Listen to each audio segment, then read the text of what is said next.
the biggest podcast of the year, 2025 season review.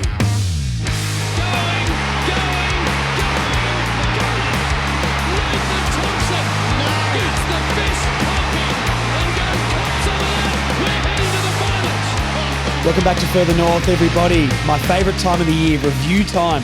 The whole season's done. I can't believe the whole season's done. And when you've got a massive review from a massive season, you need massive guests. I mean, look, we're basically the three amigos of North podcasting world here. It doesn't get bigger than this. Marnie and Joel on the same panel here together. What an all-star lineup we've got here. And look, I know maybe not everyone can see this, but I'm in a bit of a Marnie and Joel sandwich. It's my comfort zone. It's my happy place right now. Oh, I mean, that seems reasonable enough. You know, great North people all around you. It's what you want. That's right. I need support when we're talking about the season. Marnie, how do you like this this trio we've got going right now? It's awesome. I don't think I've ever done a pod with both of you together. So this is very, very exciting. It's a pleasure to be here. I'm pumped. I'm a bit sad that the season's over though. I can't lie. I'm like 80% fatigued and like 20% depressed that it's over, and watch the balance of that change over the coming weeks. Yeah, well, you might be one of the minority that's unhappy the season's over, Marnie. I need a break. I need some time to think and relax. I'm excited for next year, don't get me wrong, but man, it ended better than last year. Let's just say that, and I think that's a positive. Yeah, it sure did. We'll definitely take that compared to last year, though the Adelaide game left me wanting more. So after seeing some of that improvement, I'm like, oh, actually, maybe it wasn't too bad this season. And then yeah, that's true. Actually, I said that to someone too. I was like, oh, you know what? We actually played pretty well the last 2 weeks. Wouldn't mind playing the Bombers again or something like that. That'd be pretty good. But look, we'll wait till next year. But look, we got a lot to get to, so let's get straight into this. We had some news today we're recording this on Tuesday, probably out Wednesday, but the delistings have come through.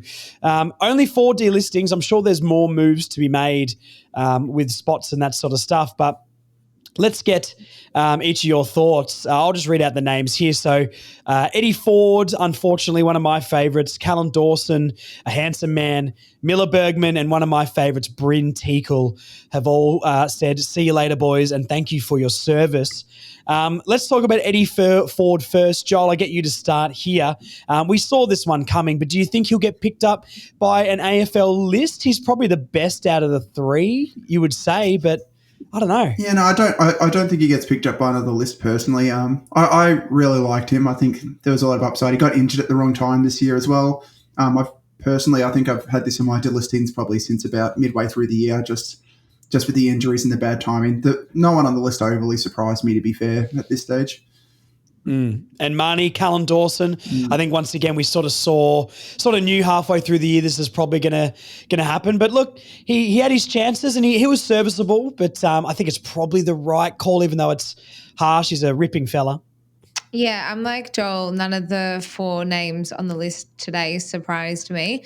For a backline that's been very heavily depleted throughout the year, and with so many of the guys just also not playing well. Like, it's not even just about injury. There's a fair few of them who just weren't playing well. For Cal to be brought into the side and then dropped on both occasions, if you're a healthy key defender on this list and you're not getting a game at the moment, you're not sticking around. Yeah. So I love Cal. He's one of my favourite people at the football club. But, unfortunately, it just wasn't a surprise for me. Yeah, unfortunate for Cal. Miller Bergman, Joel, I mean, the writing was on the wall a while ago, unfortunately, with his injury, and I hope he's recovering well from that. But once again, we've pointed this out, but sort of a no-brainer, unfortunately, for Miller. Yeah, no, I mean, I like Miller, but same thing. It's just unfortunately injured early on in the year. Never really was going to get going. He's been on the list now for like 3, 4 or 4 years, I think. So, and he's not been breaking into the best 22. It's it's tough, but unfortunately, that's the industry to a large extent. Someone has to go, and unfortunately, he's at the bottom of that list. Yeah, his body just didn't quite hold up and sort of had a role change. I feel like I remember his first game and obviously did his shoulder, but sort of playing as a key defender and then came back, and I actually didn't mind him for a little bit there. A decent ball user when he had some time with it, but yeah, it makes sense. And Marnie, one of my favourites, Big Bryn Teakle. It hurts my heart to see Big Bryn go. I loved that man. Do you think there would have been a case to maybe keeping him around another year, or do you think it's the right call? There was a rumor that Callum Coleman-Jones has been offered another year. That rumor surfaced a few weeks back. We haven't heard anything since, but there's only room for one of the two of those guys on the list. And given that Coleman-Jones went down with an injury again against Sydney in his first game back, I would have thought that it was probably the end for him, that Teakle would get the contract. So I was quite surprised when the news was sort of circling that Coleman-Jones was the one who was going to get the contract. I think regardless who of the two of them stay, they move into third place anyway from next year. I'd like Goad to start getting some games at senior level, regardless of who the backup is. And so while Teakle was serviceable, especially at the back half of last year, the way that the forward half of the ground has been functioning this season has been just about flawless, to be honest. So not disappointed nor surprised. It's just a shame for him, I think, more than anything. I think CCJ, with his calf injury, I think it's very, very common to get calf injuries after an Achilles. I think a lot of athletes have had that. A lot of basketballers get that as well. So it's not even really that big of a surprise he got injured again. But, you know, his form in the twos was pretty good. So would you have, Marnie, picked CCJ or Teakle? If you could have picked one of those to maintain on the list, do you think they made the right call there? Given how the year has gone, yes. Halfway through the season, I just thought that CCJ wouldn't get another contract, but then his training started to ramp up and his form in the VFL was really impressive. I still think that he does have the highest ceiling of the two of them. While I did like what Bryn Teakle brought last year, I think you're getting reliability with Teakle, whereas I think you actually have some promise and potential with CCJ. And while we did give up a lot for him a few years back, now that Goad is sort of developing quicker and probably better than we maybe had expected initially, I don't really think it's a big deal, as bad as that might sound. If neither of them come on, if Goad can actually progress and turn into the player that we hope that he's going to be. Yeah, that's fair. What about you, Joel, quickly before we go to the next bit? I mean, yeah, Teakle, what Marnie said is true. Teakle sort of gives you know what you're getting, and I think CCJ probably does have a bit more potential there to get to a higher level, but, you know, the body, who knows if it's going to hold up at the AFL level. Would you have made that call as well? Yeah, probably, to be fair. I mean, I think with Goad coming on as well as he has next year, the expectation's probably he's our number two. With CCJ, there is still upside. Teakle, we know what he is. We know what he's going to offer us, and I don't think there was a risk of him being extended, his contract, as in, like, if he got a 1 year contract, I don't see him the year afterwards. Where CCJ, I think there is a chance that if he has a good year and a good preseason, he's in our best 22 and he does extend. So I don't see that with Teakle. Yeah, that's fair. All right, and look, there'll be more delistings to come, I assume. I mean, 4 have gone. Is there, Joel, do you know if there's a deadline that they need to make those official by? Or not for much later. We've still got, like, obviously we need to see how many picks we'll carry through the into the draft and how many we take. I mean, it depends on also what the AFL is going to do with our 2 extra rookie spots at the moment. So that'll be part of what our delistings look like. I mean, if we extend it out to, there's some players there that will probably survive this cull. But then, it'll be interesting. Next year's actually a really interesting delisting time for us, just because there's a lot of players that are sort of coming up in really interesting spots. But this one, I think if we don't get those 2 extra spots, it'll be like 8, and it'll be just before the draft, or maybe just after, depending on who we get in free agency and that kind of stuff. Yeah, fair enough. All right. Well, look, what we're going to do is we're going to wind it back to the start of the season. Myself and Joel did a predictions podcast, and we've got Joel. He's going to read it because I've completely forgot. I've done so many podcasts this year. I've got no idea what we said in that pod. So he's going to read out a couple of the best takes, and myself and Marnie can react to probably some awful takes by me knowing what I say. Yeah.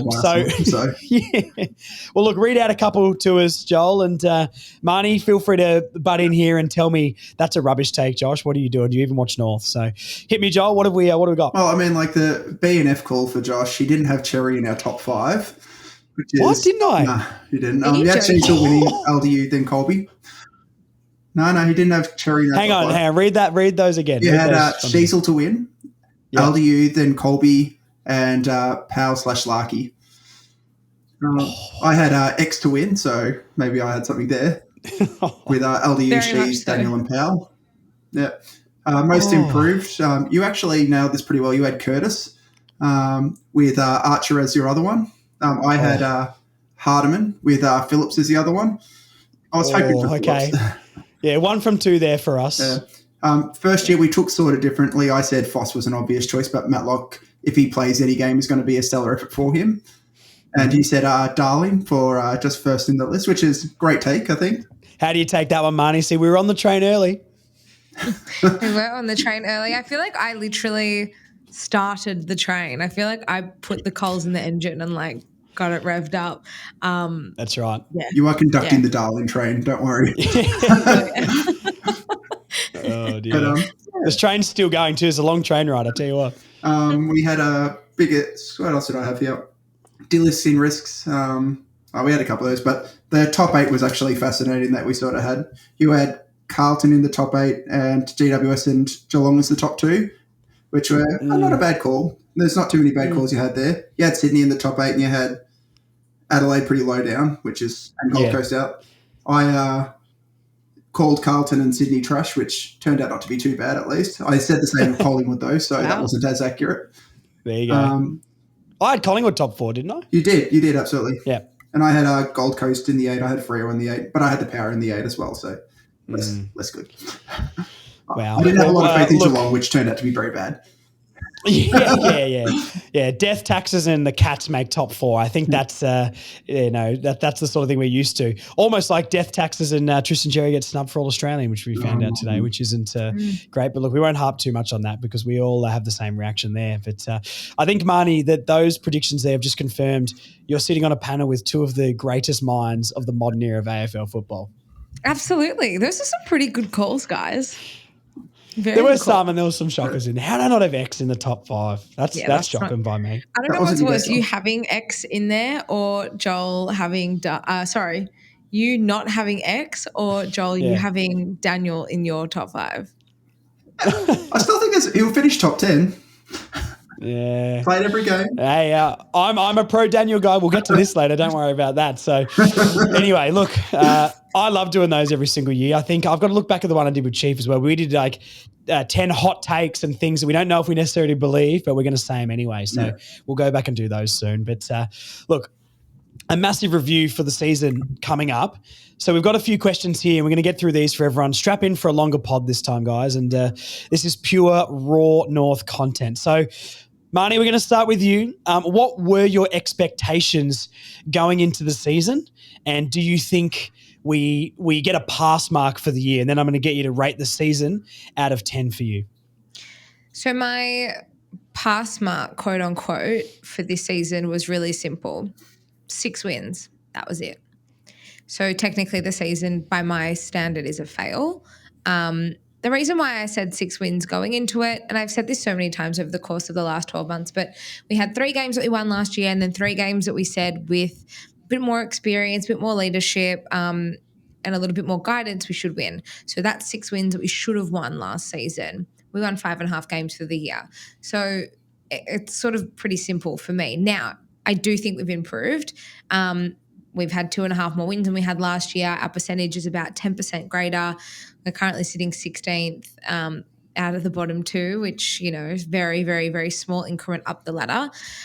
So, yes, I can still acknowledge the improvement in, and a bit of progress is shown this year, but it's not enough for me. So I would rate the season a 5 out of 10.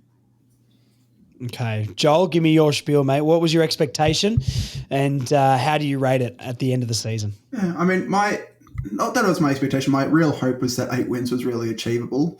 I still feel that could have been achievable with better finishing in all of those games. I'd probably go a little bit strangely more optimistic than Marnie in this one. I think our season there was great improvement from the aspect of a lot of games this season at 3/4 time. I felt like we were with an opportunity to win it. And last year, particularly in the last 2 years, you can look through percentage and you can look through some of our ratings and that. Like we were terrible and most of the games were out of at halftime. So I think we've improved. It's not as much as I want, but I think we've taken enough steps and I think we've unearthed enough players now that, as I said at the start of the year, I don't think it's a talent issue anymore for us. It's a system issue. So I've been happy. 6 out of 10 would be mine if we're rating out of 10. And I think, a bit below what I expect or what I would hope for. But I still see the green shoots coming through well and truly. And I think we're a lot more competitive for a lot longer now than we have been for the last probably 3-4 years. Yeah. I'm pretty aligned with you there, Joel, as well. I think I said 6 to 8. Realistically, I thought maybe 6 wins, similar to Marnie there. And I did predict this in the bottom 4. Again, I don't think we did enough last year to prove to me that there was a platform for us to make a bit of a jump off, but that's kind of how I feel this year. I feel like this year we've improved enough and been in enough games that we can jump. An interesting stat that came out a few days ago was the AFL put out like a ladder of the records when teams are within 2 goals. And basically, long story short for this, we're equal first with the amount of losses under 2 goals in the league. It's us, and with 7 losses under 2 goals. And then in that category as well is Sydney, Gold Coast, and I think Adelaide. Other than that, everybody else in the league is below us. And I know it's not a win, but that is with the young list, with the talent on the list, jumps will be made, I think, as of next year. And even if we win 3 or 4 more of those, I mean, we're going to jump up the ladder in a decent way. And I think that's a really interesting stat to, yes, it's not a win and we want the wins, but it shows that we're building and getting into a position to finally get those wins going forward. So, yeah, I think it's an interesting stat. But you're the stat man, Joel. What do you reckon of that one? Yeah, no, I think that's fairly accurate. I mean, as like we could look through sort of like our ratings at different stages, but offensively we've improved from the last 4 years. We're in our best situation. Last year, I think we averaged 70 games per game. It's a point game. We're averaging 77.5 points per game this year. Defensively, we're down to 102, which is actually a pretty good improvement. We were 110 last year. Percentage-wise, obviously from 63% last year, and it was 55% in 2022 by a disappointing thing. We're up to 75.5. I think it was. That is a big jump. We've made pretty good jumps in a lot of areas. I think we've really improved. You've got noticeable winning areas now, so I'm very happy with I'm happy with this to be. I agree with you. Platforming. This is a really good platform to jump from. For sure. All right, Marnie, we're going to kick it off with you here. The player of the season. I'm going to get you to give me one player. We'll all name one player, and then we can talk about some honourable mentions for us. But who's your player of the season, Marnie? I think it has to be Tristan Sherry. He's just backed up a breakout season last year and gone even better this year. The way he just dominates games is unbelievable, and he is a massive asset to this club.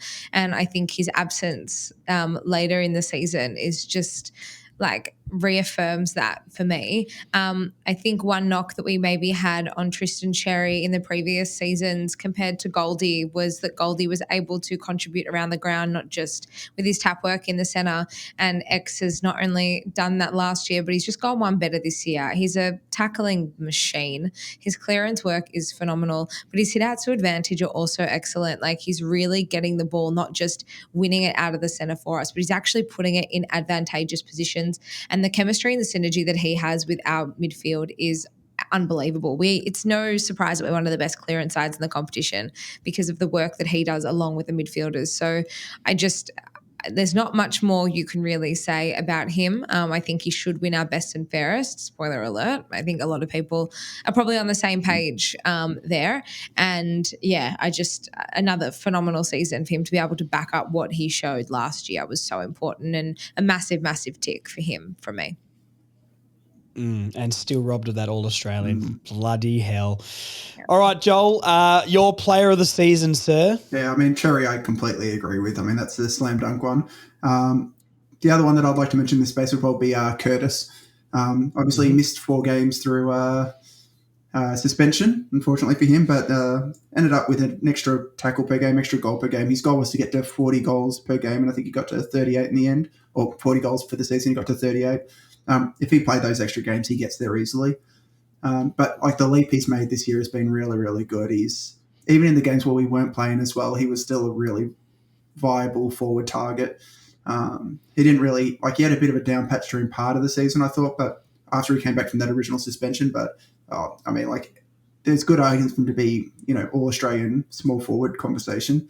Let alone, as I said, yet again, another person that was really snubbed for the North tax was the 22 under 22. How he didn't make that, I have no clue. Yeah. No, fair enough. I mean, yeah, they're the 2 other names I've got on my list. I've got one more name here, and Look, surprise, surprise. It's my guy, Colby McKercher. I think he is outstanding. Joel was telling me to drop him at the start of the year. He hated him. Oh. And that's a joke.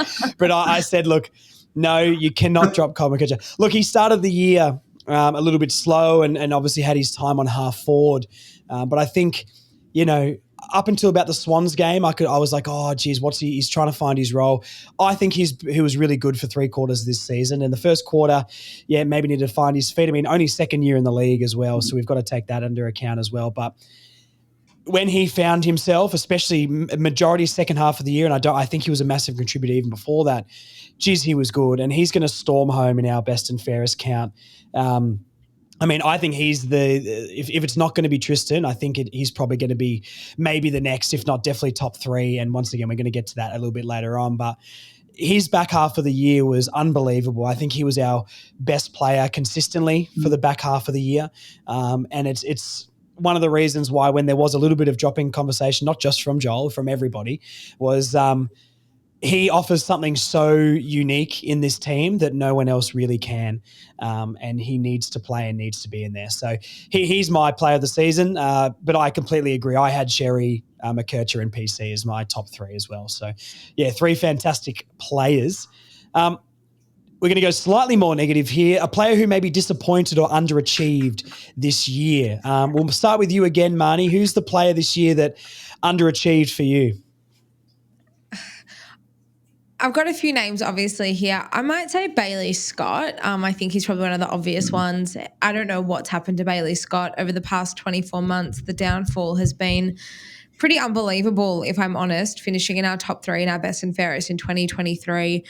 Really out of form last season, but was able to maintain his spot and contribute in patches of the year, and has just completely fallen off the wagon in 2025. He can barely break into the 22. Dylan Stephens has definitely taken his spot on the wing. He's been our best and most consistent wingman for the season, and the other wing we're experimenting multiple other players rather than putting Bailey Scott there.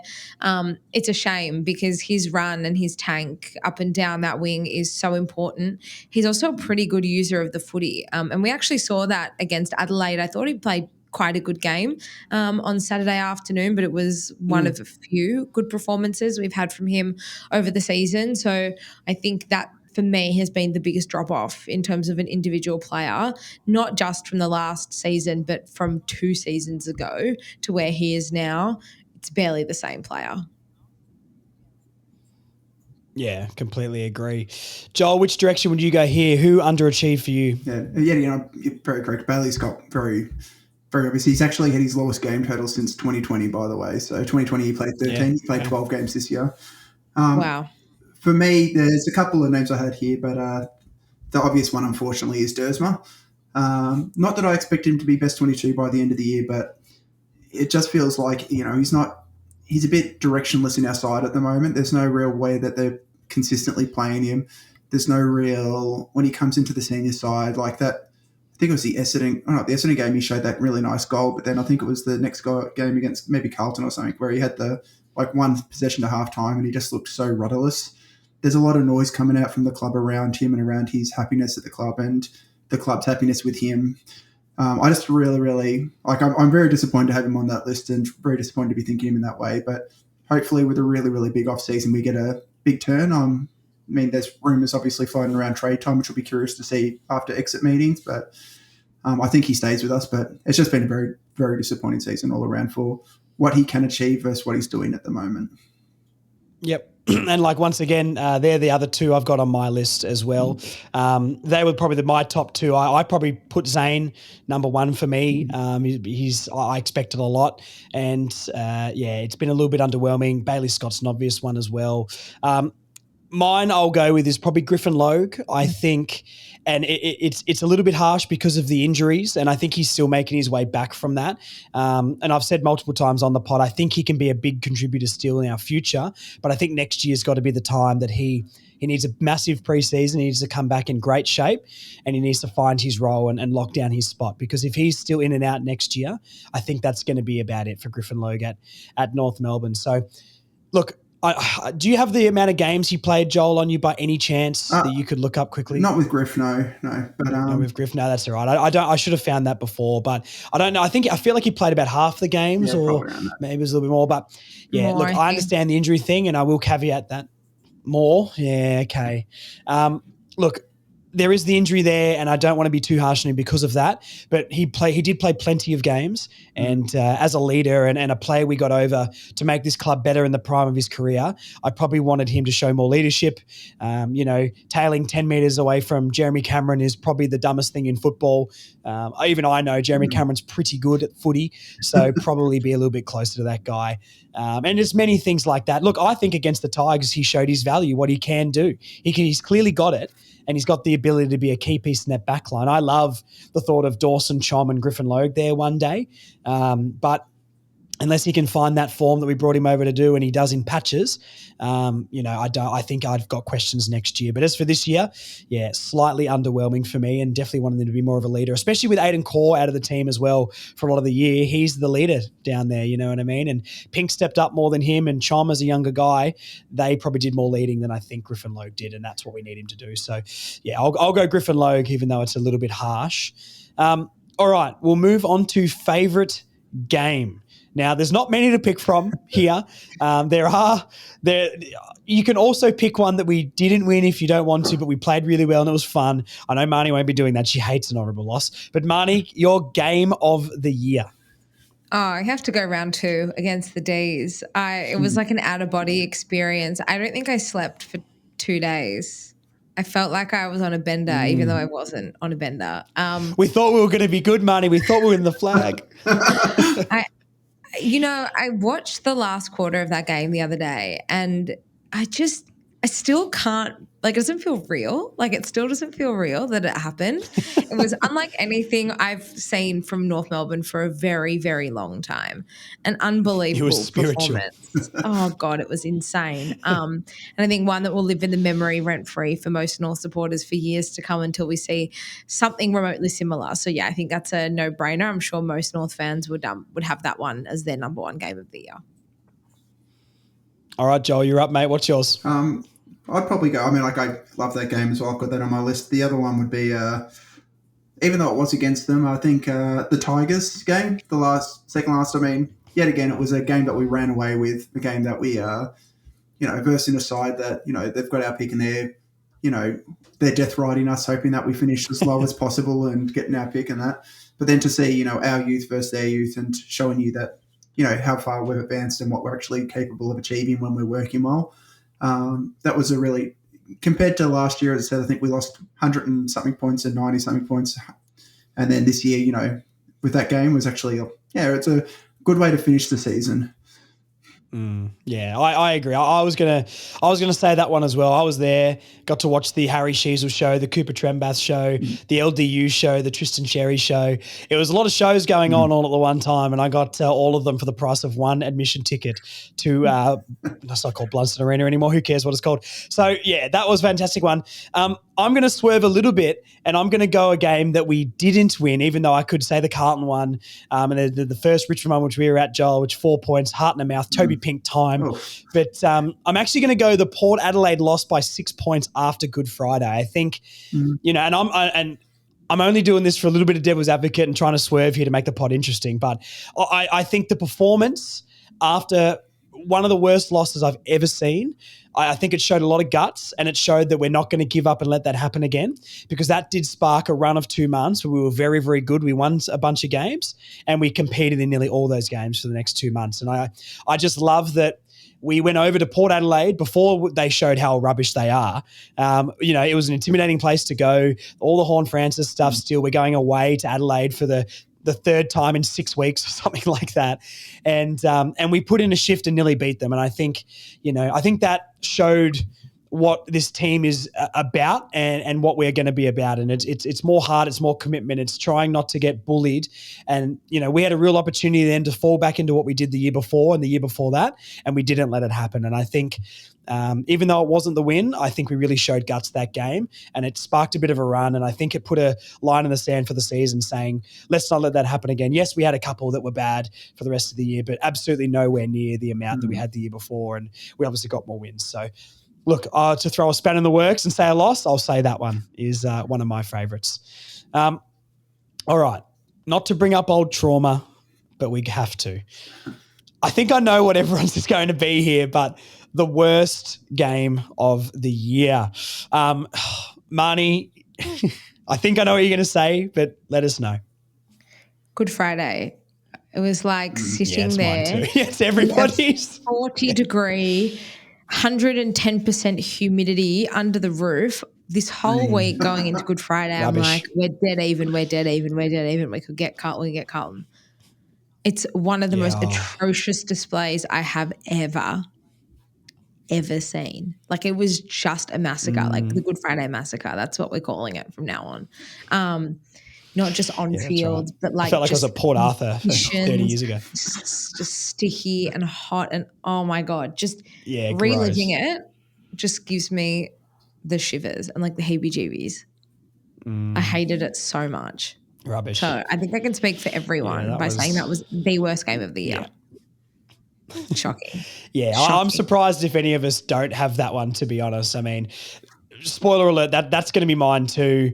But I'll swerve a little bit here and then I'll let you go, Joel, because Marnie's just triggered me and now I'm angry that I had to sit there and watch that rubbish. I mean, it's I left at 3/4 time, and I'm not a guy who leaves. I sat through the Hawthorn one the year before. I mean, we've all sat through a lot of them over the last 5 years, and I just couldn't do it. I was so over it, and that was the most toxic the fan base has been, and rightly so. It was just an all-round rubbish display. The only positive that came out of that game was my highest viewed video of the year was the review podcast for that game, and people want the downfall. So lucky me. But look, to throw another one in there, I mean, there's only really two more to pick from, I think, which were big losses. I'll say the Hawthorn one.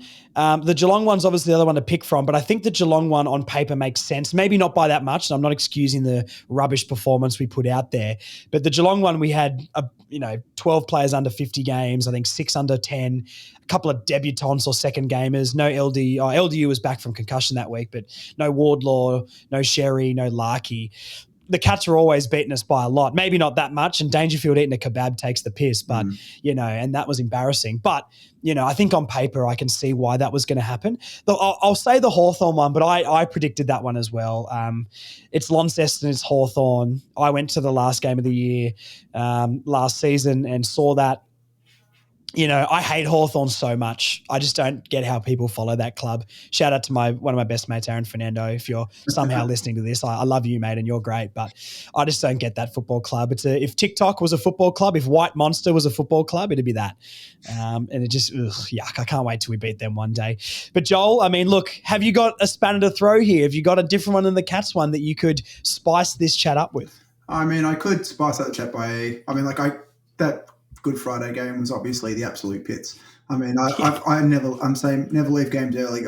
I was watching and I'm like watching the start of the fourth. I don't blame quarter, anyone. Like, this is just, there is nothing good about this game today.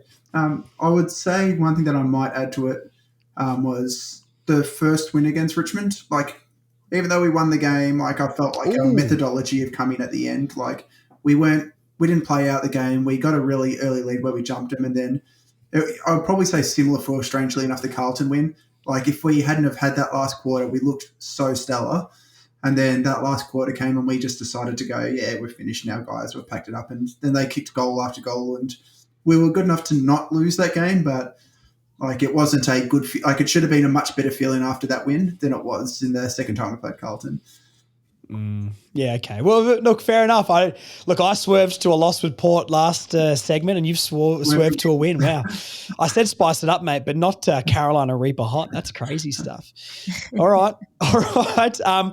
Those last surprise to sit through, though.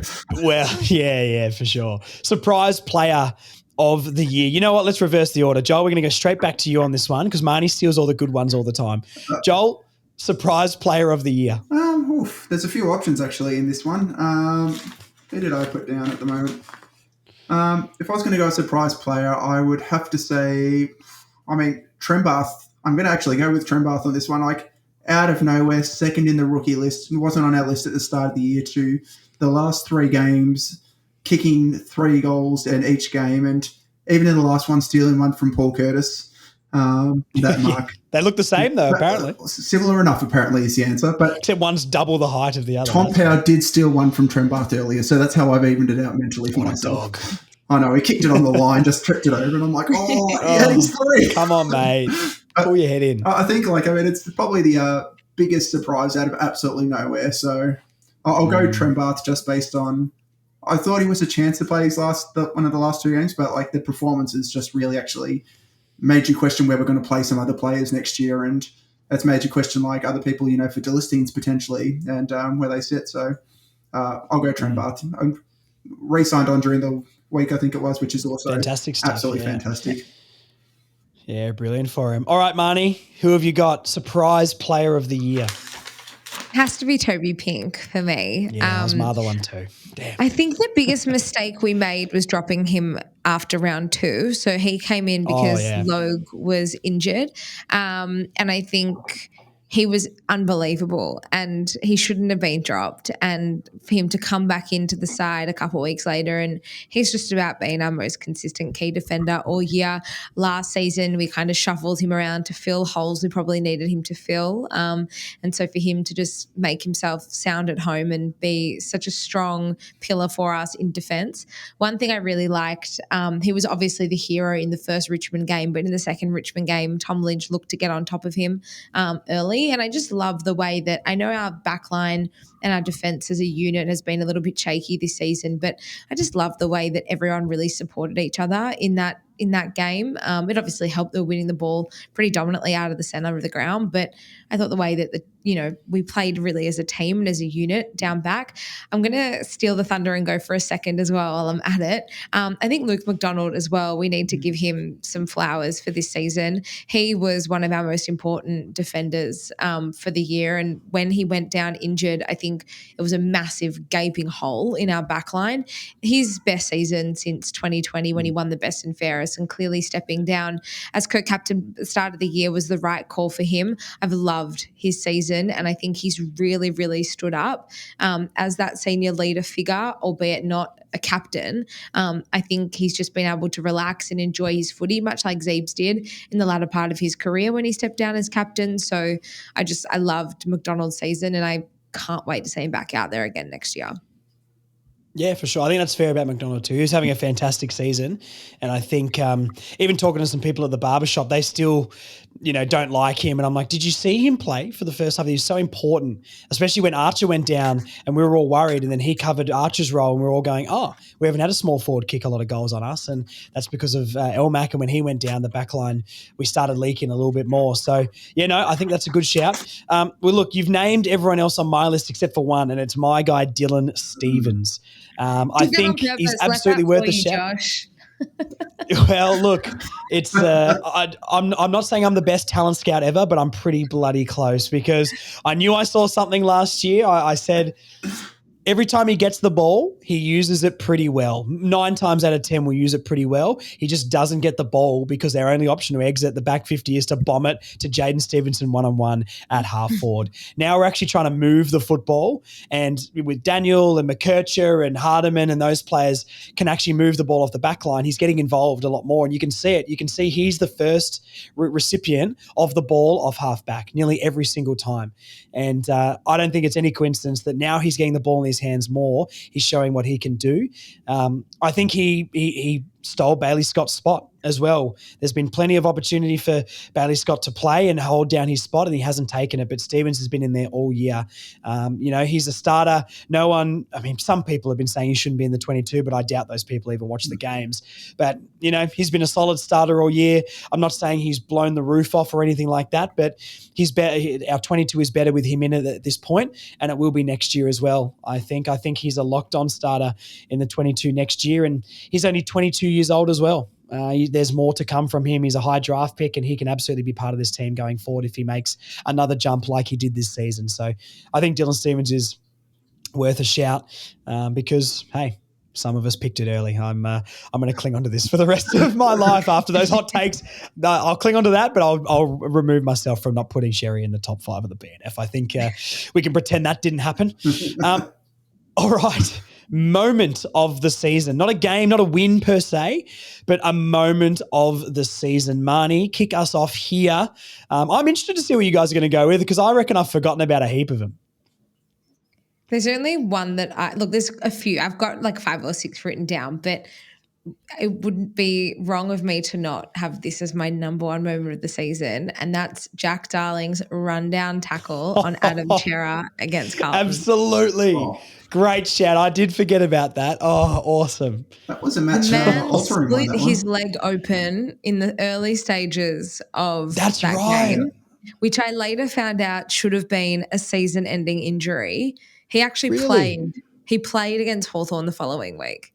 Outrageous he didn't play. He didn't play. He missed that game, then came back. Came back. That's right. Yeah. Back. But I found out a few days later that should have actually been a season-ending injury. So the fact that he was getting plastic surgery after the game, and he was adamant because I spoke to him on the Sunday and he said, "No, I'll be right for the Hawks." And I was like, "You're insane or superhuman, one of the two." And I'm glad that we rested him for that. But just wow, like that's real. That's the reason we brought him in. That's real standard setting sort of stuff from JD. So yeah, that's that had to be my number one moment of the season. All right, Joel, I'm going to get you to name one. We can go over our other ones really quickly after, but I all want to have us to have one first. Joel, moment of the season, sir. Ooh, I had a few as well. The big one, there was a couple. The Dill spoil, going back and getting his hands in that ball. Oh, yes. And then the chain that happened from there to actually go forward and get the goal. That was, one of the absolute stellar moments as well. Yet again, that was right in front of me too, and in the Bay 29 down there. That was on Darcy too, wasn't it? Even better because it's Darcy. He's like 3 meters tall. Yeah, it was the moment of the match that it was. It was him taking it on. And, the big knock on Dill used to be that people viewed him as a bit softer as a thing. I don't think, like this year, like anyone who still says that isn't watching the games again. Like he goes back and he was backing back into that contest and he, did that and it really set off another goal in that first quarter, that was the first quarter, wasn't it? Yeah, as well, which was just a stellar quarter for us and some great play. But yeah, that'd be probably my one of my favourite moments of the season. I love that. Yeah, wow.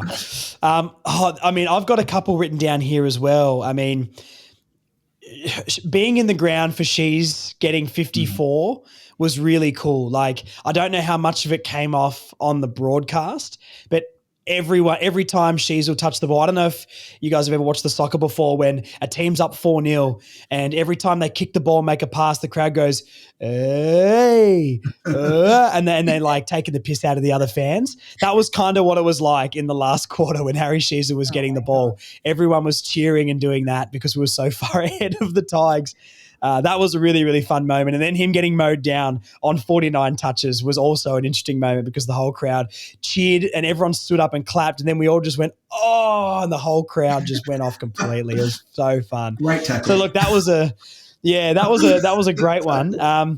We can rapid fire a few here. I was going to say Trem Bath's debut, which that's the one I'll go with here as well. But I almost think every game from then on for him was even better because him doing it again was just like, oh, look, against the Tigers, a weaker opponent, we'll see. Doing it against Adelaide, unreal stuff. So look, Trem Bath's 3-week patch at the end of 2025 will be in North Law forever. But hit us with another one, Marnie, really quickly. And I'll go a couple more. I thought LDU's re-signing was enormous. It was one of the most important moments for us, not just of the season, but I think in terms of the direction of the football club at the moment. We know the buy-in from majority of the players is really, really strong. You've got Larkey re-signed, you've got Simpkin re-signed, you've Bull re-signed. Colby McKercher re-signing was a big one as well. But I think for LDU, I don't know if any of us genuinely thought that he would ever leave, but I think cementing the signature, knowing he was staying and it happening so early on in the season, I think that was a really, really important moment for all of us. I also thought that the 100-year celebration, while I don't agree with the fixturing on the Thursday night, I just thought the pre-game was so special. It really just celebrated the club in its entirety so well. Dennis's pre-game rev up was phenomenal. Oh, how good. And then to come out in that first half and just absolutely blitz the Dogs, that first quarter from Nick Larkey was, out of this world as well. So there were a few others that I had written down for some best moments of the year. Any more from you, Joel? Anything else off the top of your head? Yeah, no, absolutely. The Trembath Nan crying, I just still love that moment. I just think that was a very special moment for everyone. Like, first goal, you see the goal, you see her cry in the stands, and you're like, oh, that's just a sweet moment of footy. The Toby Pink intercept mark to ice the game against Richmond was also like one of those really good moments. Hell yeah. Larkey missing that soda, though, at the end of that first quarter. He'd had all these brilliant plays, and then he's lining up to kick a goal at the siren. And it's like the easiest shot of the night for him, and then he misses that one. I'm like, could have been just absolutely ridiculous that quarter for him. But, great one. So that JD tackle's a great call as well. That was a great moment. JD tackle's great. All right. Let's talk about the 3 recruits that we brought in. I think we're going to have some mixed opinions here, which is fantastic podcast listening. Let's talk about Jack Darling first. I mean, look, we know Marnie's thoughts on Jack Darling. Marnie, I'm going to give you 30 seconds, 2 sentences max, because we've already heard you gush about Darling. Sum Jack Darling up in this season in a couple of sentences, please. Look, I knew I had him as my most important and my best recruit in the offseason. And I actually think what we gave up, which was nothing, he's probably been the best recruit of the year, and it's got nothing to do with him. That's the key with Jack Darling. Our forward line has functioned so seamlessly. We haven't had a forward line look this dangerous and this potent for so long. We look so unpredictable going forward now, and that's got nothing to do with the fact that we don't know where the ball is going because we don't know where we're going to kick it because we have no skills and we're just hitting in hope. It's unpredictable because we have so many options now. And you talk about Trembath and his 3 games to end the year, but so often where his marking contests, Jack Darling's involved. Jack Darling's shepherding someone off the ball. He's creating space for Trembath to move into. And I think the work that he's done to help those around him has been excellent. And then he's done little things throughout the season as well. That rundown tackle was just one example. That last quarter against Brisbane, I know that we didn't win the game against the Lions, but Darling just ripped Andrews apart in a quarter and could have won the game for us. Also against the Gold Coast Suns in the second and third quarter, he was enormous. And in the middle patches of that first game against Richmond as well, it's just a few examples of where he's really taken the game on and, kind of made it his own. So I've loved everything that I've seen from JD, and I think off field he makes us better as well as a great leader, a great clubman. And I'm very excited to see him do it all again next year. Fantastic. All right, Joel, what do you give us a quick rundown on your thoughts on Darling? I mean, I think we're all in agreement. Yeah. He's been a fantastic signing, especially for the cheap price we paid. I mean, a lot of people talking about him being washed was the word everybody used. And, I was pretty vocal at the time, if we listen back to the pods we did when he signed, where I don't know who's watched much West Coast, but the West Coast I saw, I mean, he kicked a goal a game. He was with Allen and Waterman in that forward line, still playing his role. And the fact that Waterman has come on and be such a good player, I think that's all down to Darling. You can see that with Trembath. You can see Larkey's contested work is improving. Our forward line in general is a lot more improved.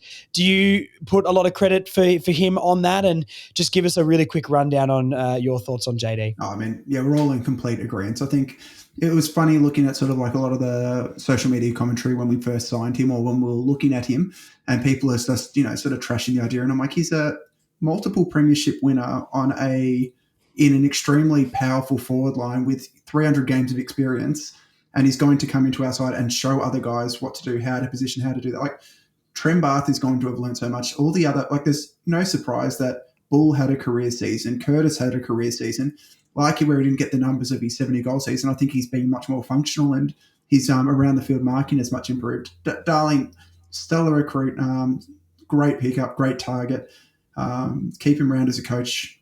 Like, you've got so many options with that man, and he's just, he's very selfless as well. Like, if you sit at the game and watch what his leading patterns are and what he does, like, he doesn't care about his stats. He cares about making the team better.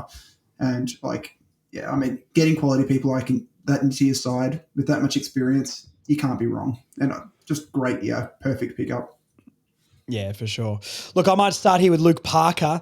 I absolutely love what he's done, and I think he's going to be up there in the BNF as well. I think, he was definitely the one that we were probably the most excited about coming in with what he's done at Sydney and that sort of leadership. Didn't play the exact role that we all were probably predicting, not as much in the forward line and half forward as we thought, a lot in the guts.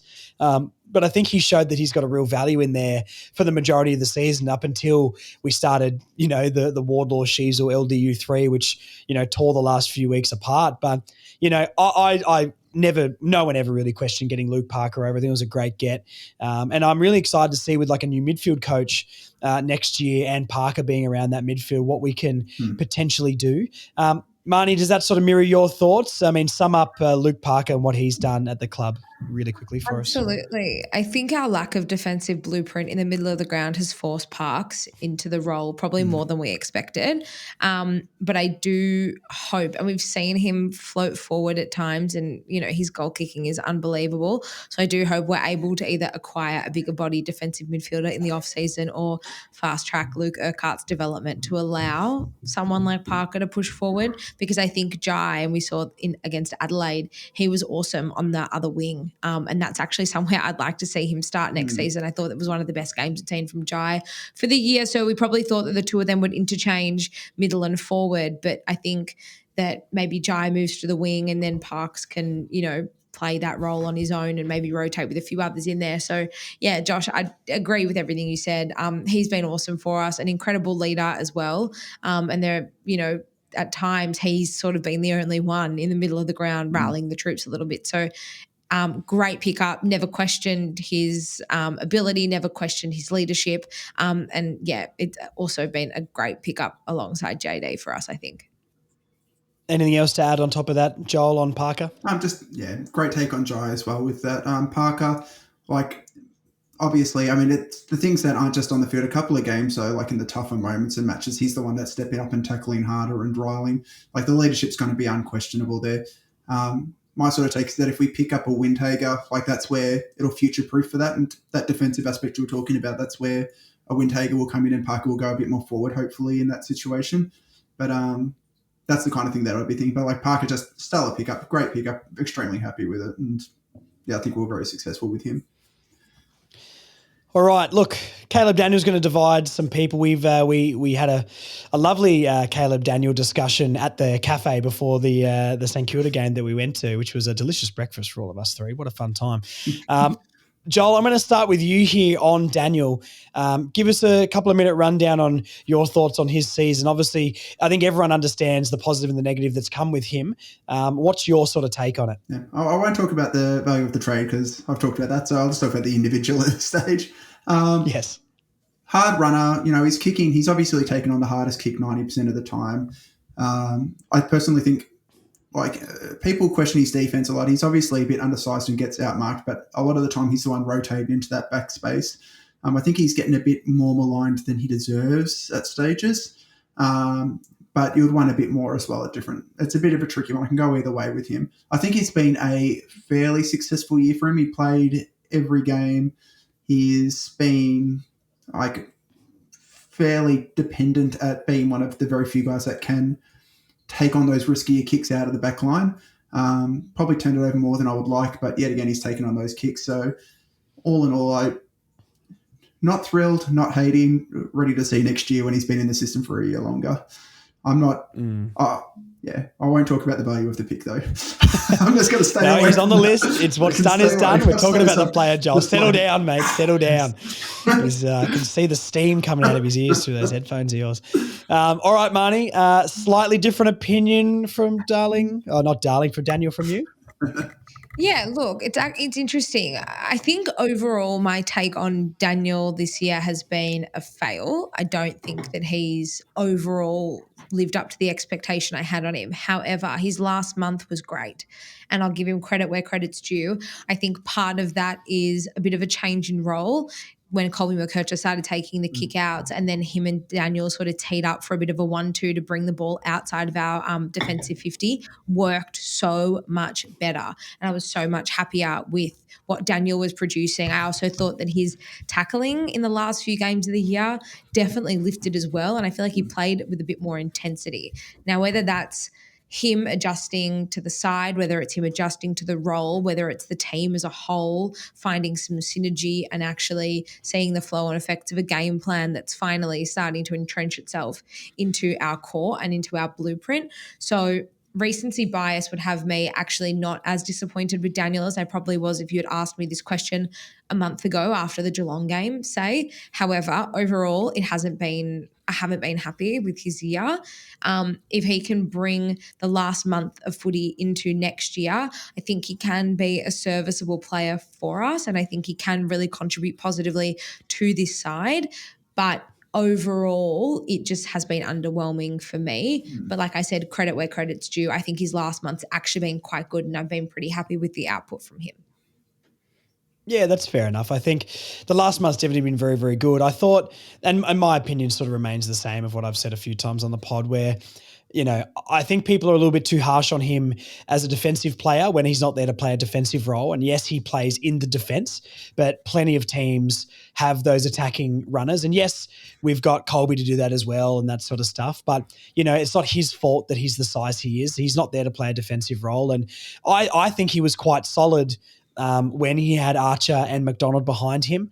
And I think those two going out of the team really hindered him and made him very vulnerable, where he is playing off halfback to be that kicker and trying to get that momentum running forward. I think when he's caught in those positions where he's got the ball, he has to distribute. But then when we turn it over in the midfield so quick, he's not in position. Someone has to cover for him with something like that as well, because he's got so much responsibility with that. Really, like Joel was pointing out, he takes the hardest kick nearly every single time. If it's not him, it's Colby. So I think people were a little bit harsh. I also think, yes, he's a very experienced player, but new team, new system. The defense is our weakest line by an absolute country mile. So I'm excited to see him next year and see what he can do going forward. Like Marnie pointed out, which is true. I think the last month was his best patch for North Melbourne. And if we can do more of that with an Archer, with a McDonald, a Hardiman behind him, which he didn't have in any of those games, I think he can look like a much more damaging player. And he's not on the level of the players I'm going to name, but you can see so many of the best teams in the league have those sort of players. Like Butters played that role for a big portion of the year. Dacos made his name doing that. I mean, she's played that role and excelled at it. And my point there is mainly that is a role in football these days. I've had a lot of back and forth with people saying, well, he's playing in the back six, so he should defend. And that's just not true. That's just not how modern AFL works, unfortunately. And, I think he's there to trust the defenders behind him and get it to the attackers. You saw in that Richmond game for the Zerha goal, for our first goal, he was the one that got it off half-back, straight through the corridor, perfectly weighted to LDU and bang. And he trusted the defense behind him to hold it down if there was a turnover, and he unlocked the play. And if he can do more of that next year, I think over the 3 more years of his contract, if he stays on longer than that, I think he's going to be a very good contributor when we've got a better defense and we're a better overall team, especially if the midfield learns to defend and we do pick up a Windhager or the new midfield coach comes in and makes us a stronger defensive unit. I think we'll see him shine. But yeah, I've been a Daniel supporter and a backer because I think the criticism's harsh, but he's could have done more, but maybe overly hated is maybe my overall sort of opinion for him. So look, let's talk really quickly because there's a few to get through here. Our draft picks, and we haven't seen all of them play at AFL level, but let's go for a 1-sentence sum up for everybody here. Marnie, Finn O'Sullivan, his first year at AFL footy, have you seen him? Flown under the radar. He's going to be a superstar, one of our best users of the footy. So composed, amazing head on his shoulders, great decision maker. Just phenomenal. Will be a phenomenal player for us. I'm sure you mirror that, Joel. There's no bigger Foss man than you. Yeah, I mean, since he's been in here, I mean, as you said, under the radar is the biggest thing for him. He's sneakily had an extremely good season. He's played every game but one. and that was for illness. He's extremely reliable in defence already. You can see when he gets the ball, his ability to sidestep and kick through traffic. He's got star written all over him. This is his first year, and it's only because we've had comparisons to your Sheasels and your Kirches and that kind of stuff. That's the only reason that we're not rating him higher at the moment. But if you're a fan watching regularly, he is got superstar written all over him, that kid. And straight back at you, Joel, for this Whitlock, your man. Yeah. Give me the rundown, mate. Are you happy with his year? 2 games for the season? I'm very happy with his year. He only played the 2 games. He played the first one in defence, the second one as a forward. So make of that what you will. When played a lot in the VFL still, but kicked 8 goals in 3 games when they moved him forward. So he's got chops there. But it's so versatile, very elite skills by foot. I'm very happy with what I've seen with him. I think he's a good launching point to go into the next few years as well. Yeah, for sure. And I think, with all the banter from the Richmond fans about the trade, I think the thing that gets forgotten is the player that we got is a crucial player, a key position player that you're not going to get at the top of this draft. We got him out of a super draft, which would be right at the top of this awful, compromised weak draft. So, pick 3 sounds nice, but you're not getting the value compared to maybe what, people think it is. Marnie, Whitlock, how have you seen him? Do you think he's going to be a forward, a defender? Where do you see him long term? Not sure yet. I actually did see his brother Jack make his debut a few weeks ago at Marvel, kick 3 goals on debut. He was awesome. I've loved what I've seen from Whitlock. Probably a little bit quieter in the game against Richmond and maybe unlucky to be dropped the following week against Adelaide, but I understand from matchup perspective why they decided to do it. Maybe he, had a fairly okay game against Richmond, maybe a little bit quieter than we might have thought. So just keep his confidence high on the back of a win and just, lock him up and get him ready for next year. Just need a massive preseason for him in the gym. I think he's definitely got the potential. We know it. Even in that Swans game on debut, he did some really nice things. So look, I didn't expect too much from him this year. He probably met the expectation I had for him. I'm really excited. It's planted some seeds for I think what can be a really, really big 2026 for him. Yeah, for sure. And look, we'll go to Trembath now, and I think it's good to talk about him alongside Whitlock. Similar position. The size on Trembath compared to Whitlock is astonishing. When I saw them sort of in person at the Tassie game, I couldn't believe how thin Whitlock was. So I was pushing for him to come into the side, maybe seeing him in person, maybe up closer, standing up against the fence. He needs a little bit of size. He needs the Will Dawson package in the off-season to bulk that man up. But look, Cooper Trembath, what can we really say? You couldn't ask for any more. A mid-season draft pick, not even our first mid-season draft pick. It's absolutely crazy stuff. Marnie, I'll throw this one straight back to you. We've found someone here, haven't we? Absolutely. And I can't wait to see him build next year. This is a Liam Shields special. Liam Shields was the one who spotted him at the first time and brought him into our amazing football club. And pretty much a flawless 3 games. Not really much more can be said about that. I think a 1-year deal is really, really good. Let him prove that he can back it up next year with a 100%. Preseason under his belt. And hopefully, we've got Larky's partner in crime for years to come. And Joel, what more can you really add to that? He was a star in 3 games, 9 goals. That sort of stuff's crazy. I've never would have thought that. Well, the one they always say is the most recent one to do that was Scott Cumming, I think sometime in the 90s or maybe early 90s. But and not only that, the method of what he got his goals was different on a lot of them. He's flying at the ball and marking them. He's kicking them from, not just directly in front, from different angles. And, he's getting it, picking up there. He's done a lot of different things. And he's tackling one of the good moments for me was the Richmond game where he's done this beautiful rundown tackle that sort of forced the ball out. And you see Clarko turn on the bench and go, who's that?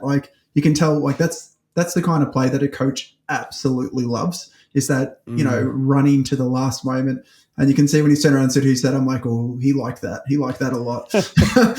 And with good reason. We can talk about the goals, but it's the other stuff he's doing as well, tackling into around the field stuff. He's been really, really good for us. Attack on the ball as well. And his tackle that he should have, they ended up giving a point against the Crows, didn't they? No, it was a goal. It was Tom Powell. Oh, that's the right. one he That's stole. the one we talked about before. Yeah, he stole off him there, of course. Yeah, I mean, that's all Cooper though, right? I mean, yeah, he stole. Right in front If of I me. was Trembath, I'd be having some words with Tom Powell after that. I tell you what, they were bust up in the change room. But yeah, I mean, look, if you're a forward, you hate getting one goal taken off you. And imagine if he kicked 4 against the Crows. I mean, that's rubbish, Tom Powell. I think Clark needs to have a word to him about that. Anyway, yeah, look, let's talk about Banch. I mean, showed some moments. I mean, his mark was incredible that ended up breaking his ribs. I think he's had some moments as well, sort of running up and down the wing. I think his delivery and his disposal maybe needs to be a little bit better. I think he had some opportunities to get the ball, like almost in the Robert Hansen Jr. position, where he's picked the ball up on the wing, he's ran forward, and he's got the opportunity to deliver it. I mean, RHJ showed he can deliver the ball pretty well. Not that this is meant to be a comparison, but they're similar-esque players with their role on the team. Bench maybe has something to work with. Rumours he's getting another deal. Marnie, would you keep him on? Did you see enough? Yeah, I would keep him on. It's interesting. You were talking about Caleb Daniel earlier, and he can't help his size, and maybe that's impacting his ability to defend. I'd argue that Zach Banch is proof that you can be small and defend ferociously. I love. So if Daniel doesn't break his ribs taking a hanger, he's off the team. Not quite to that extent, Josh. Come on now. Oh, my bad. Sorry, Marnie. I apologise. But I just, I love his defensive. I love his pressure. Joel's just witnessing a domestic right now. Guys, calm down. Whoa, guys. Mum and Dad is shouting. No, I think his defensive work and his pressure act, and I think what he does without the ball in hand has actually been really impressive for me. He will get another year. I believe that is all but confirmed now. I have no issue giving him another shot. I think it was unfortunate timing when the injury happened, because I think he was building nicely over a few weeks, and then that just kind of halted him in his tracks. So I'd like to see a good patch of games from him next year.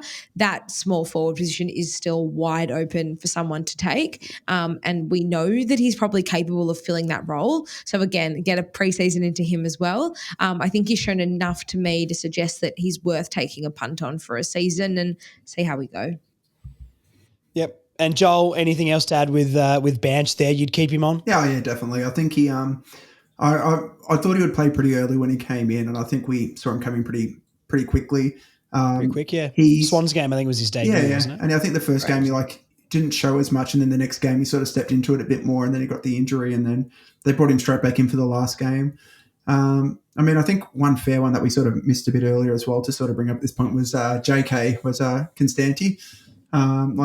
He played obviously the 23, but I think those two are going to be an interesting one going into next year, an interesting story, because similar position, slightly different attributes. I think JK doesn't hit the scoreboard enough, but 22 games in the tackling was absolutely stellar for him, where Banch, the infield kicking, I think he's a bit better with his infield kicking, and he's running to the correct spots to get those. Like a lot of times you see them kick it long down the line to him, which sort of kills me when they were doing that for the Adelaide game and Morrell was marking over him every time. Yeah. But I think that's more of a sign as well of Banch running to the correct positions, and actually a lot of times he's the most mobile one up the field because other people are sort of standing still a couple of times. So he's doing a lot well with his engine, and I think another year, get another look at him. I'm happy with what I saw, and I think he can build from that to be, really good next year for us. So hopefully a really good off-season for him, and, come into next season better and stronger. For sure. Look, we won't touch on Urquhart and River Stevens that much. I mean, played a lot of twos, not much to chat about there. I think they're very much development players, and look, they're contracted. They'll be there next year, so we'll see how they develop. So we don't have to touch on them too much here. I've got a question here. If you could recruit one position for North Melbourne next year, what position would it be? Now, I'm going to limit everyone to one, and let's try and mix it up a little bit. You know what? I haven't gone first very much. Yeah. I'm going to go first.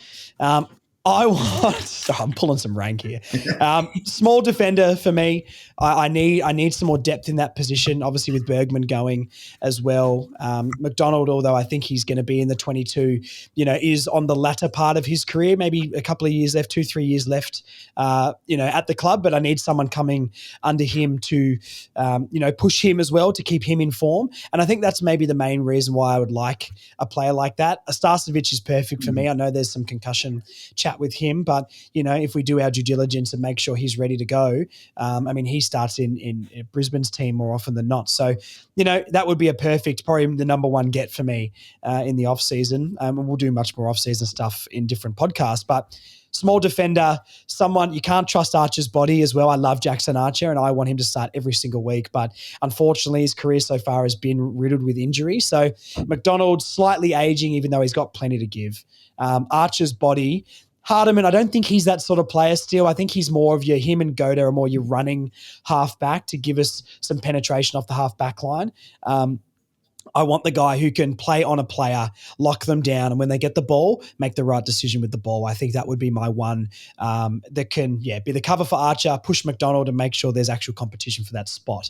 Marnie, have you got a different position in mind? What would you recruit if you could choose? A big body defensive mid. I think we so desperately need one of those. More midfielders. What? Oh, no. But hear me out, the kind of midfielder that he is. It's a Marcus Windhager. I think that's a perfect target for North. Be a great get. We don't have any – we actually do. We had Will Phillips, but he's just so small. Like, unfortunately, that's the only knock I have on Phillips for that position and maybe why he's found himself out of favour. George and Parks, they've been playing that role in the middle of the ground. George Wardler, I thought the last month for him has been exceptional as well. But even so, despite the fact that they've got the hunger and they've got that defensive dimension to their game, they're also just smaller. Like, you kind of want to look at a PC or a Bull prototype, but midfielder rather than a forward. I think that's the sort of player we got to be looking for. So I think a Windhager would be perfect for us if we could find a way to bring him across. Or I know Urquhart, that's sort of the player that we want him to become. But maybe that's still a little bit far off for me. We need someone who can have immediate impact. So that is the kind of player I'd be looking for in the off season. What about you, Joel? Any different position there? I definitely agree with the small defender part and definitely agree. Like, Windhager is just such a slam dunk pick for us, even though he's another midfielder. The other one I would go to is just a general defender.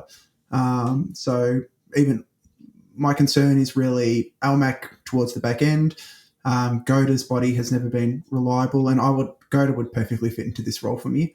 But someone who can defend across a couple of sizes and be that mid-sized one. Unfortunately, this year in the back half, when we went too tall in the back line, it was often Logue playing that, Pink playing that, those kind of roles as that defender. So for me, the player, obviously, you've heard us looking at a Maynard, which we offered a big contract for. I think he'd be in that exact position. This draft, I would obviously go to the draft a bit with this one as well, but they probably won't come on as quickly. But just as a small example at the moment, there was a Farrow at West Perth, 188 centimetre, intercepting at that mid-size of a defence, able to defend one-on-one and then boot it long down the line and pretty efficient by foot. That's the kind of role that Goda can do that.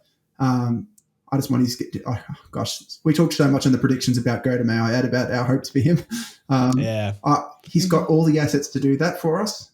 I want him to play for us and to do that, but we're sorely lacking in Bergman. Being delisted just also opens up that spot further on our list now.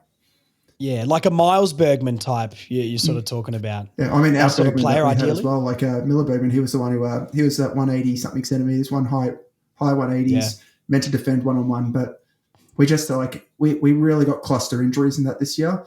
But if another general defender, that tall interceptor that can go between the talls and the smalls pretty well, that's what I'd love to see in our list. Okay. All right, best and fairest is coming up. Let's predict the top 5. I feel like we're all going to be fairly similar here, but Joel, I'm going to get you to kick this one off. 1 through 5, mate. Who is your top 5 in the BNF this year for North? Cherry to win, even with his games off, clearly our best. I'll have Aldiu at 2. Even with the games, that's I think, a hot take. Yeah, I'll have the hotter take. I think for me is going to be 3, which is Tom Powell. I think he improved on every possession. He improved on every single stat this year. A bit maligned. A couple of the games where we won, he was one of our best on field a lot of the time. He's adding something. I think he's moved to the wing late year. That took him a couple of weeks to adjust. He was actually quite functional in like that Richmond game and that Adelaide game. I think he was adding something different for us again, and a more selfless role than he had been taking on. But him, I'll go Parker 4, Sheasel 5. Okay, that's interesting. This is hotter than I thought. This is spicy. Okay, I've got sort of different to that. Marnie, hit me. I just want to say two quick things about the best and fairest before I give you my top 5. So you can only poll a maximum 20 games. It allows for injury and for suspension. So in Tristan Sherry's case, he only played 20 games this year, so it won't matter that he missed 3. The other one is this was really hard to pick, and I hope that whatever the result is for the best and fairest this year, last year our top 3 was so far ahead of the rest of the group, and that really concerned me. I really hope, and I think we're all going to have quite different top 5s actually. So I just hope that there's a bit more of an even spread across the top 5 and then across the top 10, because that for me would also signify a big improvement overall as a club this year. So I've also got Tristan Cherry to win, and I've got She's runner-up, but I've actually got Cam Zerha in 3rd. I think Bull's year has been ferociously underrated. I think he's been unbelievable. He only missed 1 game, which is that last game through injury, and obviously went off early in the Richmond game, but still snuck a goal in there. I think he's been fantastic for us. So I'd have him in the top 3. I would have PC at 4 and Kirch at 5 to round it out. Okay, interesting. Well, I've got Tristan Sherry, number 1. I think we all can agree with that. I've actually put Kirch too. I think he's going to poll so many big votes for that second half of the year. My thing with Sherry, not in the best and fairest, I think he'll win it. But as an example, a lot of people get on me for him not winning the Shaun Atley Club champ, or, giving him as many votes every single week. And I think he's a lot of the time not getting best on grounds, but he's always in our top 5 consistently. And his great games, he polls 3 votes, but he's just a consistent chip away with 1s, 2s, 3s here and there. I think McKercher is going to be in our top 2 for nearly every game back half of the year. I think he's fantastic. I've got Luke Parker, number 3. I reckon he's a massive shout to be up there. His first half of the year, I think maybe we forget a little bit how good he was. And then as Sheezel's got better, LDU's got better, even McKercher got better, he sort of backed off a little bit, but was still very, very crucial. The tackle numbers for him are outrageous, and the clearances. So, he's up there. I think Sheezel has probably done enough. Yes, a down year, but his down year is just polling normal AFL numbers. So I still think he's a very, very good chance to be up there. And I've put PC at 5. I think, once again, I'm maybe going more towards maybe not the people who are the most consistent, but the people who are going to poll a lot of really, really high votes in this best and fairest count. And he was so good before he got wrongly suspended. And then, look, there was a little bit of a quieter patch, but he came home really, really strong. So, but now you've said Zerha, maybe a Zerha could get over him. But I'll stick with PC. I think he had a fantastic year anyway. So that would be my top 5. All right, last question, or are you going to say something there, Joel? You look like you had a... There was actually, I think, like the other one that I think is going to be sneaky good in this one that's probably a bit underrated is Chom. He had a fantastic year. Yeah. And if he goes, he played 22, or he played 20 games odd as well, and I think he's going to be I think he's one that's had a really, really good year, and I think he's going to be a bit higher than we expect. Love to see I think that's what Marnie was pointing out before. Yeah, like I think it's going to be so close. I think there's going to be 10 to 12 players that are just stacked up the top, and it's not going to be a runaway, which is a sign of massive improvement from everybody. I mean, there's so many other players we could. I think Zerha's a massively underrated one. Well, Powell will be interesting because I'm not the biggest Power fan ever. I understand that. But, Joel's prediction in the top 5 I think is wild. But look, maybe I'm just I just don't exactly see it. But he's a great player. He's a great contributor. He's really solid in the team and plays a role.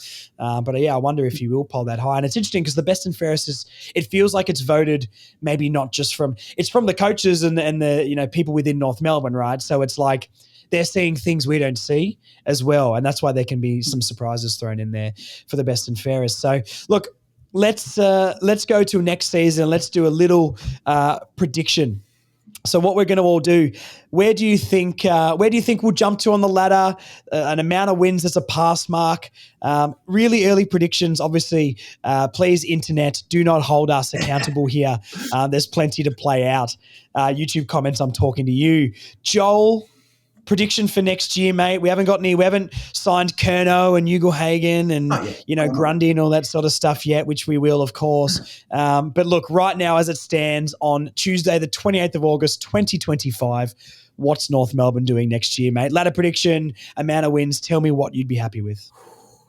I mean, like, I think oh God, I would upside and top rating. I reckon we could finish top 8, low bottom top 8. I think that's like absolute top side, and I think we can You're on get the there. Chad Wingard train, mate. North can make finals. You sound like James Hird right I now. don't think like there's like we're consistently winning clearances. We're consistently winning midfield battles. We've got one gaping hole in our team, and if we can fix up that defense, we've got so much firepower going the other way, and we've got we just have to stop these turnover scores. Like it was 12 goals to 3 goals in the turnovers against Adelaide, and we only lost by 2 goals. It shows you that we're winning a lot of yes, great stat. If we can stop that aspect of the game, we're going to jump massively. And it's just one area of the game. Well, Windhager, I think, helps hugely. Good recruiting into that space helps hugely. I mean, a fit Archer, McDonald, Hardeman creates an issue in our backline of who do we play. I mean, like that's my upside, but I'm going to say my goal is to, number one, improve defensive ratings, 8+ wins. I think we should have. Like it'll be a fail if we don't do that. And what is it? Less third quarter time fade outs. Like we had way too many 3/4 time fade outs. If we can finish games a lot stronger with a bit more belief, that's huge wins for us. So my hope is bottom of the top 8. And I think so we're playing finals. Lock it in, ladies and gentlemen. Joe has said we're playing finals. Confirmed. All right. And I know what Marnie's going to say. We're winning the flag, Marnie, surely. Of course we're winning the flag. Of course we're winning the flag. Who would I be if I didn't think that? No, I think for us, if I'm taking the model that I took into 2025, then we should have won 8 games this year based on where the results fell. So I think 8 to 10 is probably where I'd like to see us. I think we're our own worst enemy. I think we've got to start tightening up our disposal. The turnover and the overpossession of the ball, that's what's killing us at the end of the day. So I think for me, we've got to see like a drastic improvement. And I think we just need to start biting off a few more teams as well. There are some teams, and before this year, like we'd beaten the same few teams over the past few seasons. Yeah. Like we've got to start. Every side's our bogey side. Yeah, like beating Carlton despite where they finished up this year, or beating Melbourne despite where they finished up this year, it was different. It was something a little bit different. So I think that probably for me is a starting point for us this season. I had something else and it's completely gone from me, all in the chaos of us winning the flag. So let's just go with that. I think it was winning the flag, Marnie, wasn't it? That's what I heard before. But that's the one. No. And Jack Darling Coleman. I think 8 to 10 wins. I'm going to back what I said before, where I think we've built a platform this year that people are sleeping on, that we can really make a jump. And Joel's right. If we can tighten up that defense across the ground, it's the midfield as well, with a Windhager, getting a Starcevic potentially to lock down, or, really, if Dawson comes on, if Logue gets back to the form with Combin's development, I think we can really hold it down. We showed in patches in the middle half of the 2 months in the middle of the year. We can hold teams around 70 to 80 points. We've done it. We've done it before. So why can't we do it again? And, I think Clarkson's getting in his groove now. We saw a lot of players from round 1 team to round 24. A lot of the players were the same, but are very, very vastly different roles when I did that comparison on the last podcast. And that was really interesting. So I think he's, like he said last year at the BNF dinner, he finally feels we've got a list that we can build a game plan around. A game plan does not happen in one season of football, especially when you've been where North Melbourne are and it's the age profile. So, I think 8 to 10 wins. And if we can really be established in that middle pack that could push for finals, I think that's realistically where I see us. As for a ceiling, look, I can't say finals. I don't see it. I don't think I'm not as crazy as Joel and Marnie, that's for sure. I think, the best possible would be maybe 10th on the ladder, and we're right at the top of the pack. And, maybe if we got those 2 wins, we could have played finals. I think that's maybe our ceiling for next year. I think that's a realistic ceiling. And I think would still be an incredible, if we did that, that'd be wild stuff. We need to be out of that bottom 4. I think we can jump teams like the Bombers, the Ds. I think we can, depending on what Port come back as. I know they've got some players out at the moment. The Saints are recruiting, but, we're pretty much on their level. So, we can jump those sort of teams. You know what I mean? We're going to pull away from the Tigers. We're going to pull away. Obviously, everyone's pulling away from the Eagles. They're rubbish. But, look, I think we're going to establish ourselves in that, congested pack. We can jump ahead of the Blues too. I mean, they're losing their players left, right, and centre. Every year, a bottom 4 team jumps into the top 8. Just saying. I know, Joel. You told me we're playing finals before, mate. We've heard it all before. I haven't said finals before. I've said 8 wins. I heard finals. Marnie, did you hear finals before from Joel? I heard premiership, so. Yeah, that's all Marnie hearing is premiership, baby. Adelaide finished on top. The biggest jump this year for Adelaide. Don't backtrack now, Joel. You've said it. It's on the internet forever, mate. No, I reckon finals is potential. I don't say it's impossible. I believe. A bottom 4 side always jumps. Yeah, well, watch the Eagles back into the top 4 next year. That'll be really, really exciting for all the Eagles fans. If they get relegated to the waffle, they might be top 4. All right, look, let's finish it up there, guys. Maybe, yeah, it's questionable still. I mean, they're losing Allen, and there was Jaden Hunt retired as well. Like, God, that's a. I mean, look. We've seen some things in the last few years. We've never had a 1-win season, and we haven't had a 1-win season then lose some of our best players. That is dire over there in the West. So, look, Big Ant, if you're out there listening, good luck, my friend. I'm here for emotional support, and I'll only bully you a little bit because I love you, so it's okay. This has been fun, everybody. Thank you so much. We've kept it under an hour and a half as well. The biggest pot of the year. How exciting is that? Marnie doing great stuff over at Kanga TV. Give yourself a little shout. I mean, everyone knows. Why am I doing this? Everyone knows Marnie. Anyway, you've got the floor, Marnie. I'm rambling. Give us 30 seconds of Jack Darling or Jasper Pittard or whatever you want. Kanga TV show on YouTube. That is the main channel. Also over on socials, X, Instagram, Facebook. Just lots of off-season content coming. Josh is fatigued, but I'm not. So I'll carry the ship. I'll hold down the fort in his absence, guys. Don't worry, I got you. Lots of W content. I need to go to sleep. Well. Oh, lots of W content. We love the girls. They just it's so nice to go and watch North Melbourne play and not have a care in the world. Beautiful.